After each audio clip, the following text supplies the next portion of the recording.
혹시 셀로판지를 아십니까? 말씀 준비하면서 실제로 사용해 보았는데 제가 정신이 없어서 못 가져왔는데 이게 셀로판지입니다. 보시면 약간 투명한데 색깔이 들어가 있어서 눈앞에 비치면 뒤에 있는 것들이 빨간색으로 보이고 여러 색으로 보입니다. 당연하게도 눈에 파란색 셀로판지를 대면 세상이 온통 파랗게 보이더라고요. 이걸 사용해 보면서 제가 생각이 든 게 있었습니다. 사람은 모두가 빠짐없이 각자의 고유한 셀로판지가 있겠구나.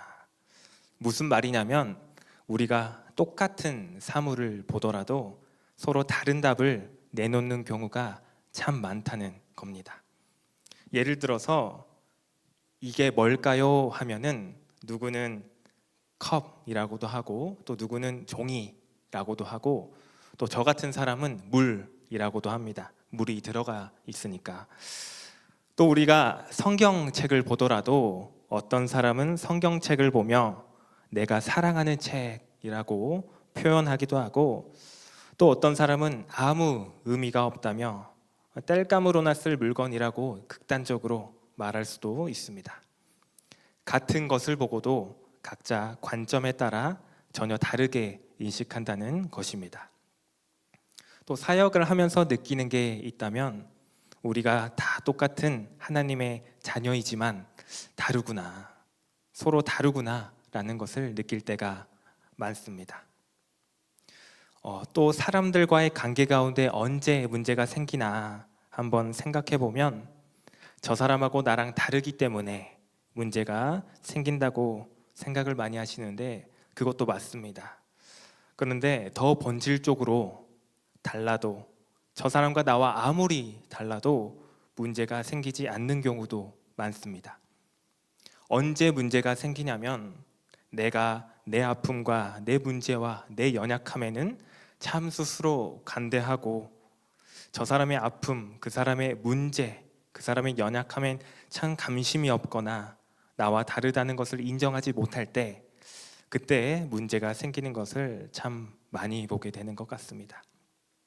다른 게 문제가 아니라 다른 것을 인정하지 않을 때 문제가 생기더라고요. 그래서 최선을 다해서 사역 가운데 나와 다른 어떤 생각을 가진 사람을 이해하고 품는 게 그것도 또 하나의 담대함이 있어야겠다 생각이 들었습니다. 하나님께서 주신 지혜와 담대함이 있을 때 품을 수 있다고 많이 느끼게 되었습니다. 보통 담대함이라고 하면 뭔가를 해야 할 때, 지적을 해야 될 때, 어려운 상황에 용기가 필요할 때, 그럴 때 담대함이 필요하다고 생각을 많이 합니다. 그러나 누구를 품는 것도 담대함이 있어야겠다라는 생각을 말씀 준비하면서 하게 되었습니다. 그런데 반대로 다른 게 아니라 틀린 경우가 있습니다. 무슨 말인가 하면 하나님의 말씀에서 벗어나 있다면, 그 기준에서 벗어나 있다면 그것은 다른 게 아니라 틀린 것입니다. 특히 진리에 있어서는 타협하지 않는 게 참 중요합니다. 타협하지 않아야 할 때 타협하지 않는 것 역시 하나님이 주시는 담대함이 필요한 부분입니다. 제가 지금까지 이해를 쉽게 하기 위해서 셀로판지를 가지고 설명했는데 지금부터는 이걸 가치관이라고 표현하고 싶습니다. 왜냐하면 한 사람에게 셀로판지 역할과 가장 흡사한 게 가치관이기 때문입니다. 가치관 할 때 관자, 세계관 할 때 관, 이 관자는 한자로 볼관, 보다 할 때 볼 관자를 씁니다. 다시 말해 셀로판지를 통해 세상을 보는 것처럼 가치관을 통해 세상을 본다는 사실입니다. 가치관은 우리가 세상을 보는 방식에 영향을 미칩니다. 쉽게 말해 가치관이 빨간색이면 빨간색으로 세상이 보이고 파란색이면 파란색으로 보이는 겁니다. 오늘 다니엘서 1장 1절 2절을 읽어놓고 지금 무슨 소리를 하는 건가? 시간도 없는데 라고 생각할 수 있는데, 이 이야기는 오늘 본문과 사실 굉장히 밀접하게 관련이 돼 있습니다. 다니엘은 80세가 넘는 고령의 나이에 하나님의 말씀을 받아서 자기의 한 인생, 자신의 사명을 기록하고 있습니다. 그의 인생은 누구보다 격동의 삶이었고 그 주변 사람들까지도 괴로움을 겪는 일이 많았습니다. 1장에서는 다니엘이 뜻을 정하니까 환관장이 두려워합니다. 그 이후로는 다니엘이 해석해야 할 꿈 때문에 느부갓네살 왕이 그 꿈 때문에 괴로워하고 또 분노합니다. 또 나중에는 다리오 왕 때에는 다니엘이 사자굴에 들어가게 되니까 왕이 심히 근심하고 슬피 부르짖는 모습이 이 다니엘서에 기록되어 있습니다. 고난은 다니엘이 당하는데 다니엘 주변에 있는 사람들이 그 고난을 감당하지 못할 만큼 다니엘의 삶은 결코 평범하지 않았습니다. 다니엘의 인생이 본격적으로 시작되는 본문은 1절과 2절입니다. 지금으로 치면 중학생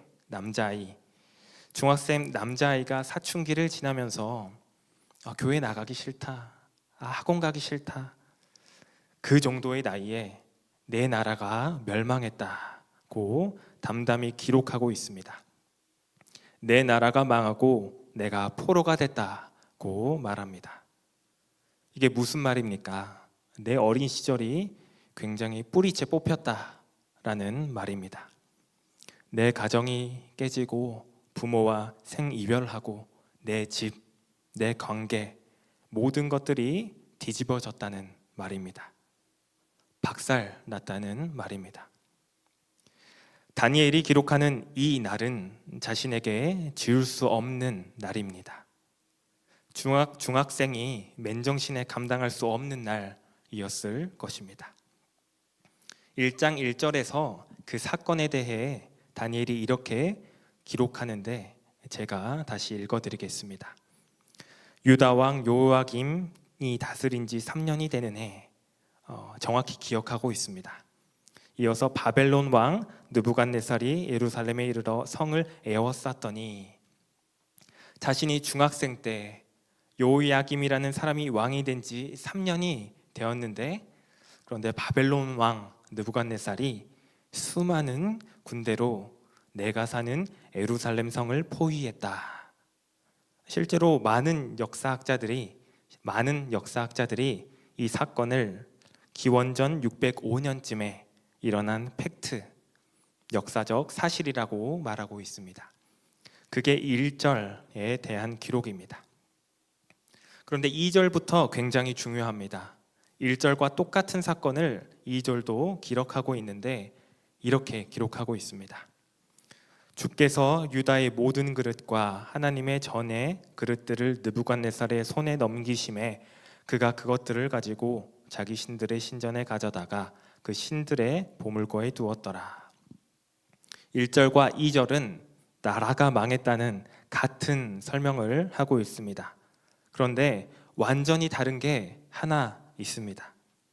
뭐가 다를까요? 주어가 다릅니다. 1절에서는 주어가 느부갓네살이 했다고 합니다. 느부갓네살이 쳐들어와서 그가 침략했고 그가 에워싸고 그가 심판했다라고 기록을 합니다. 세상 사람들은 1절처럼 기억을 하더라라고 말해줍니다. 그런데 2절은 무슨 말로 시작합니까? 주께서라고 시작합니다. 무슨 말입니까? 그거 아니다. 그 일은 느부갓네살이 아니라 주께서 하신 일이다. 그 사건은 하나님이 주인이시다. 하나님이 그 나라를 넘기시니까 나라가 그 느부갓네살의 손에 넘어간 것이다. 사람이 심판하는 게 아니라 하나님이 심판하신 것이다. 이 성경을 읽으면서 나이든 다니엘의 믿음의 선포가 들리는 듯 했습니다. 세상 사람들은 자신을 포로로 보고 바벨론에 살아남은 벨드사살로 기억하고 불렀지만 자신은 벨드사살이 아니라 참된 다니엘이다. 하나님이 나의 심판자다. 라고 말하고 있는 것입니다. 그러나 바벨론 사람들은 다니엘에게 끊임없이 벨드사살이라고 불렀을 것입니다. 이름을 바꿔 불렀다는 것입니다. 이름을 바꿔 부른다는 것은 그 사람의 정체성, 그 사람의 가치관, 그 사람의 생각, 그 사람의 셀로판지를 바꾸겠다는 말입니다. 당신은 벨드사살이야. 벨이 당신의 신이야. 귀가 닳도록 벨드사살이라는 말을 들었을 것입니다. 그런데 다니엘은 자신을 소개할 때 나 다니엘이라고 합니다. 나 다니엘이 뜻을 정하여, 다니엘은 마음이 민첩하고, 다니엘이 본즉 수없이 자신을 다니엘이라고 고백하고 있습니다. 나는 다니엘이다. 다니엘이 무슨 뜻이십니까? 다니엘이 무슨 뜻이냐면 하나님이 나의 심판자다라는 의미입니다. 내가 다니엘이라는 말은 쉽게 말해서 내 어린 시절 삶의 풍파의 주인도 하나님이십니다. 내 문제, 내 환경, 내 아픔, 그것도 하나님의 허용에 있었습니다. 그러므로 나는 포로로 끌려왔지만 사실은 포로가 아닙니다. 노예도 아닙니다. 하나님 은혜의 수혜자입니다. 라고 고백하는 것 같습니다. 2절에 주께서라는 가치관이 바로 나의 가치관입니다. 다니엘이 이렇게 고백하고 있다는 사실입니다. 성도님들, 오늘 누가 내 인생의 심판자라고 생각하십니까? 누가 내 인생의 운행자이십니까? 누가 내 인생의 결정권자이십니까? 이것은 우리 신앙인들이 평생 붙들고 싸워야 할 가치관의 싸움입니다.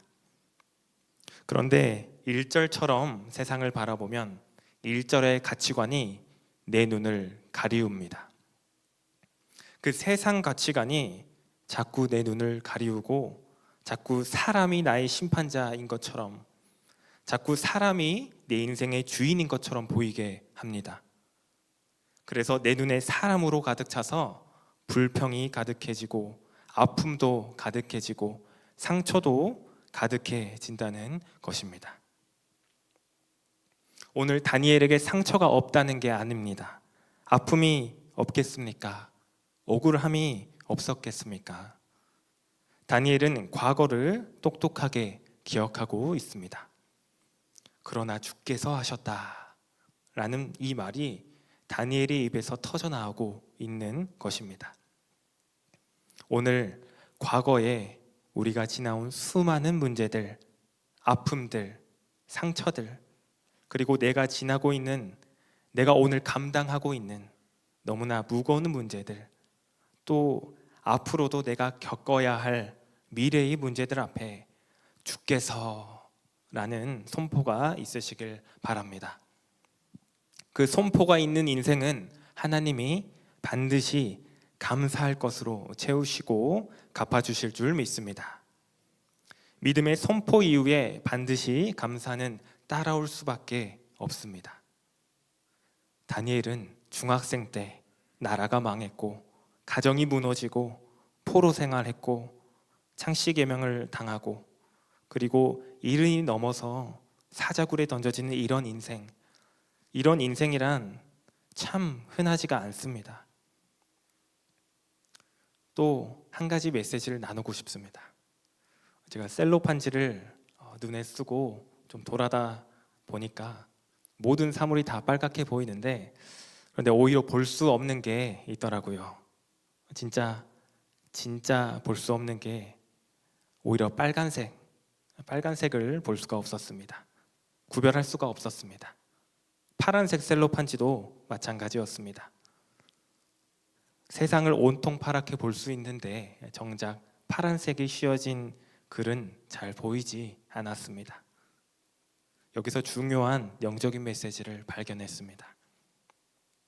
세상이 주는, 사람이 주는 지식이나 가치관은 내가 아주 영특해서 내가 모든 것을 분별하고 모든 것을 알 수 있을 것이라고 착각하게 만든다는 사실입니다.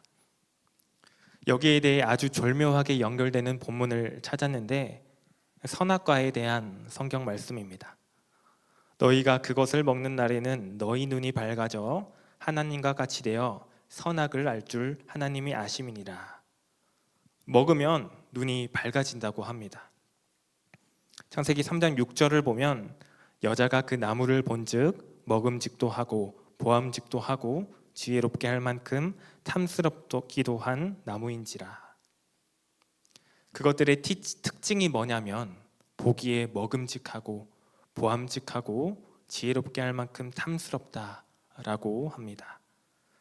그리고 실제로 먹으니까 눈이 밝아져서 자기들이 벗은 줄 알고 치마로 잎을 치마로 삼았더니 밝아져서 이제 보인다고 합니다. 뭐가 보이겠습니까? 사람이 보이고 사람의 치부가 보이기 시작한 겁니다. 그런데 그때부터, 그 순간부터 인간이라는 존재가 보지 못하는 게 있습니다. 진짜 봐야 할 하나님, 진짜 만나야 할 하나님을 알지 못하고 보지 못하는 존재가 되어버렸다는 사실입니다. 빨간색 셀로판지를 쓴 사람은 누구보다 세상을 빨갛게 잘 본다고 자부할 만하지만 진짜 빨간색을 더 이상 분별하지 못한다는 것입니다. 참 진리를 분별하지 못하고 하나님의 임재를 잊었습니다. 오늘 다니엘의 선포를 한번 잘 묵상하길 바랍니다. 주께서 하셨다라는 이 믿음의 선포를 들었습니다. 이 선포가 내 인생의 모든 면에서 끊임없이 선포되기를 원합니다. 이 믿음의 선포가 없다면 그 사람은 반드시 벨드사살이라는 이름에 눌리게 됩니다. 그래서 어떤 현상이 생깁니까? 신앙생활을 하면서도 하나님의 말씀을 진실로 믿기가 참 힘들어집니다. 상식이라는 가치관이 더 앞서게 됩니다. 그게 더 우선이라서 말씀보다 더 중요한 게 따로 생긴 것입니다. 우리는 예수님을 많이 듣고 예수님에 대해서도 많이 배웁니다. 그런데 가끔은 가치관을 잃어버리면 예수님이 정말 죽으신 게 맞나? 그 십자가와 나와 정말 상관이 있나? 확신까지 없어집니다. 그래서 십자가 앞에서 눈물도 별로 없어집니다. 예배는 드리는데 찬양과 어떤 분위기가 주는 감정적인 동요는 있는데, 그런데 예배 가운데 참된 하나님의 임재를 경험하지 못하게 되는 것입니다. 매주 열심히 헌신과 봉사도 하지만 나의 것을 드리는 참된 기쁨을 참되게 누리지 못하는 경우도 생길 것입니다. 왜 그럴까요? 내 삶 가운데 주께서라는 믿음의 선포가 없을 때 생기는 현상이라는 것입니다. 오늘 다니엘의 이 선포가 남의 선포가 되지 않길 원합니다. 주께서 하셨다라는 선포가 나의 선포가 되시길 바랍니다. 한 번으로는 안 됩니다. 수없이 매 문제마다, 매 예배마다, 매 사건마다 하나님이 주께서 하셨다라는 고백이 우리 가운데에 늘 있기를 간절히 소망합니다. 기도하겠습니다. 하나님 아버지, 오늘 다니엘의 신앙 고백을 통해 하나님께서 말씀하시는 영적인 말씀을 함께 살펴보았습니다. 내용 가운데 부족하고 미흡한 부분까지 긍휼이 많으신 주께서 크신 은혜로 채워 주시옵소서. 우리들 신앙의 현장 가운데서 주께서라는 이 고백이 끊임없이 고백되길 원합니다. 듣는 우리 모두가 사람에 대한 이야기, 사람을 향한 생각, 사람을 보는 시선을 거두고 이제는 하나님을 이야기하고 하나님을 바라보며 주님을 선포하는 담대함을 더하여 주시옵소서. 그 누구보다 각자에게 맡겨진 상황과 문제를 잘 아시는 하나님께서 주님의 이름으로 선포하는 모든 고백들을 들어주시옵고 기쁨과 감사가 회복되는 이 시간과 우리들의 삶이 되도록 역사하여 주시옵소서. 다시 오실 예수님의 이름으로 기도드립니다. 아멘.